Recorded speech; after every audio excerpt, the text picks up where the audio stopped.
This video is brought to you by Ageless Geeks.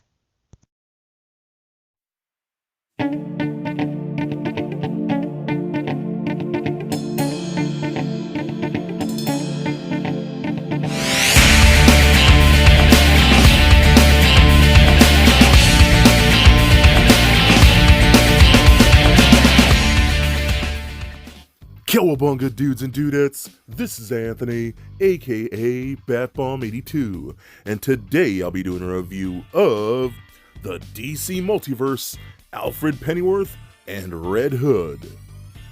Now taking a look at the front, we can see that both figures are showcased in your standard DC Multiverse window box packaging. And if we turn them around, we can see an image of the Collect and Connect Killer Croc figure, and on the left, all the other characters from this wave.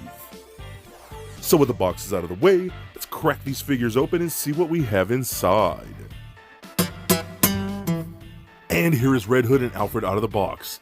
And man, one of these figures is completely awesome, and the other one is kind of a stinker, so let's wait and see which one it is, because there is a clear divide between these two in my opinion.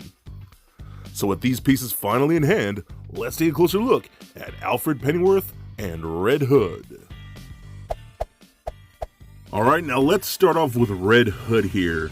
Now, I have mixed feelings about this. Yeah. No, I don't actually. This figure sucks, in my opinion. It really, really does. Now, here's why, and some of you might not agree with me. Totally understandable, I get it. At first glance, I think he looks like a pretty decent figure. You know, I think he looks clean. The paint and the sculpt is fairly good. I like that. The holster with the guns right there. The paint of those like lines. His shin guards right there with a nice metallic gunmetal looks really, really good. The jacket all looks super good. I love the paint of the helmet for the most part. And then you open it up and you got the that Red Hood bat symbol on the chest. Again, I think it looks pretty decent. Here's what I'll get into. In my opinion, I think that helmet sits way too low to his shoulders, in my opinion, so it kind of feels like he's shrugging all the time. I don't know if it comes off on camera that way, but in person, it totally looks like it's way too low over his head. I feel like I need to like take it off the peg and kind of just like more rest it on there. I feel like that's a little better, you know what I mean? That looks like it's better in my opinion if it's rested on it. I don't know if that's an illusion with the jacket and the collar maybe. That could be it. That pushes down all the way it's supposed to be on the peg. It just looks way too low, and this collar's in the way of the helmet like that. So yeah, and you can kind of see, like I think right there it looks pretty like too low on the neck peg right there. I don't know, I just don't like it. It annoys me. So we do get a few accessories. We do get this unhelmeted head, which is pretty cool. I actually really like that head. So we can pop this off right here and pop this one on right there. It can actually go on there like so. So I actually think that one fits on the neck peg a lot better than the actual helmet. So if you're gonna get him, in my opinion, I think it's better to display him with this and just have this like holding under his arm or something like that. That'd be pretty cool.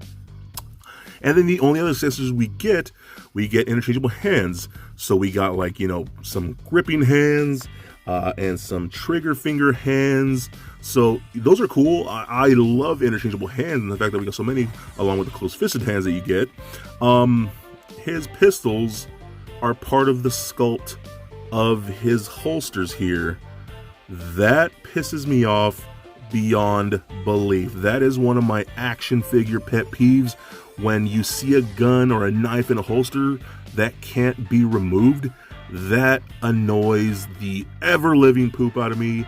And yeah, man, it's like, why give us these extra hands and gripping hands and trigger finger hands if he has nothing to grip, if he has nothing to hold on to? They're useless. They really freaking are. And yeah, you can use other pistols, but no, I expect this figure to come with pistols, especially if they're right here, but you made him a part of the sculpt. That's stupid. Why wouldn't you give him his proper weapons? That's like not giving Batman a batarang or a grapnel gun. they're right there. I may be ranting about this too much, but it annoys me to no end, and it really downplays his figure a lot for me. So I just think I don't like it.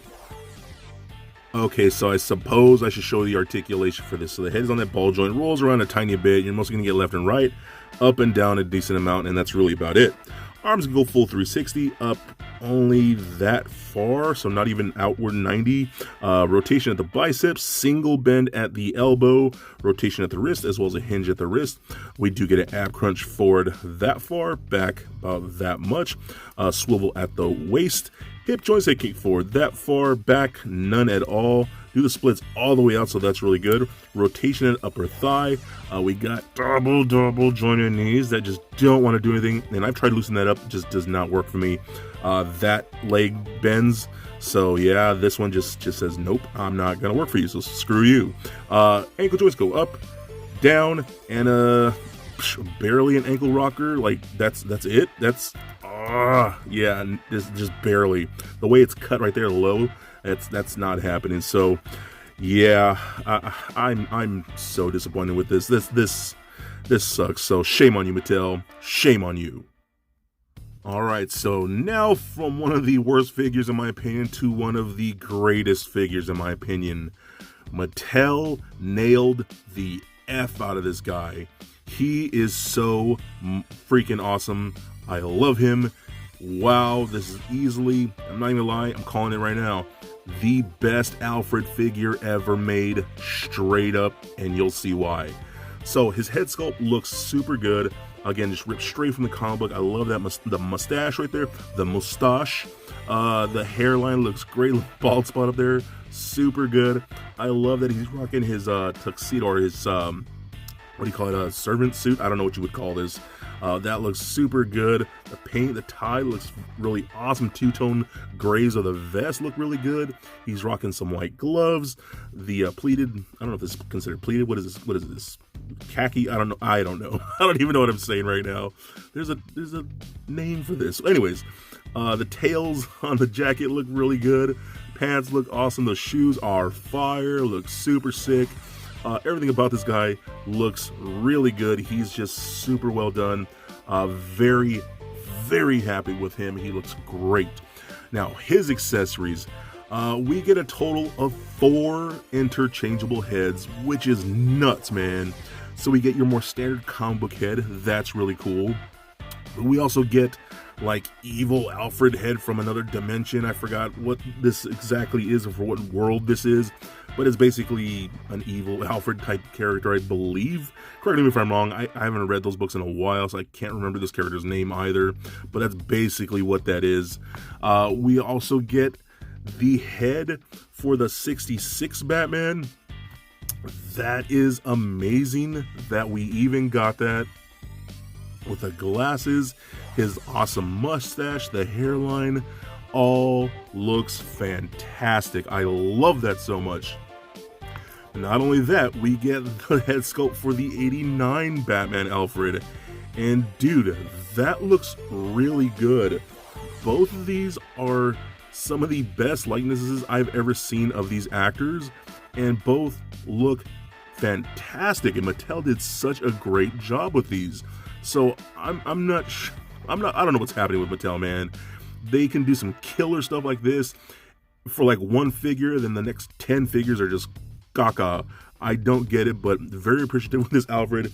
And this makes me want to get like several Alfreds just so I could have the different Alfreds throughout the generations. I think that'd be really, really awesome. The next we get is his serving tray, which is really cool. It's just a nice little silver platter like that. And you can get a little cup like so, which is really a little glass of whatever you want to put in there. And it's this really nice looking glass. And then we also do get a Batman mask or cowl that you could put on there too and serve it to Master Wayne or Mr. Wayne. I forgot what he calls him, Bruce. He doesn't call him Bruce, right? No, he never calls him Bruce. But that's pretty cool. Like he's bringing Batman his mask. I think that's killer, dude. I love this. So this guy, totally badass. Red Hood. All right, now let's run down Alfred's articulation. So Head turns left and right like so. You're going to get up about that far and down that far. No head wobbling or anything like that. Arms and go full 360 up and out that far, so that's really good. Rotation at the bicep as well as rotation at that shoulder, technically. Double jointed elbow to punch himself in the face. Rotation at the wrist as well as a hinge at the wrist. Now there is an ab cut in there. It doesn't work all that great, so I don't know if I need to loosen it up or whatnot, but you're not going to get a whole lot of motion in there. Swivel at the waist. Hip joints that kick forward that far, back all the way out like that, just kind of curves the back, so that's pretty good. Do the splits all the way out, rotation in the upper thigh. We got a double jointed knee that kicks up that far, so that's pretty good. Ankles go up, down like so, and a pretty good ankle rocker. So overall, I love this Alfred. Again, the best Alfred figure ever freaking made. And then there's this guy. Yep. Just no.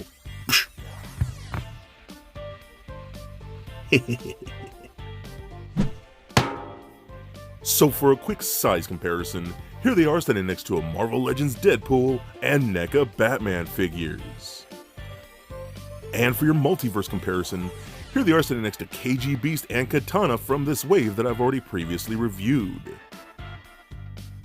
And just for fun, here they are standing next to little Lego Bat Bomb.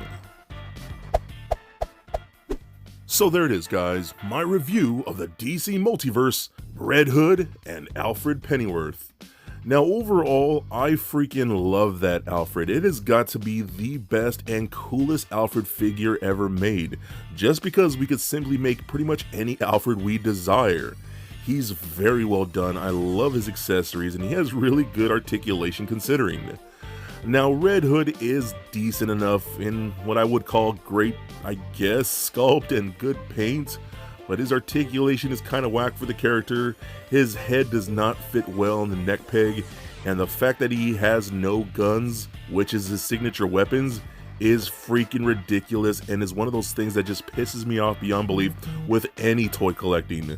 Now, if you want them, it's up to you. But for me, that Pennyworth is definitely money. He is one totally rad action figure, and he alone is definitely a must get. So please comment, like, and subscribe. Stay nerdy, my friends. Peace.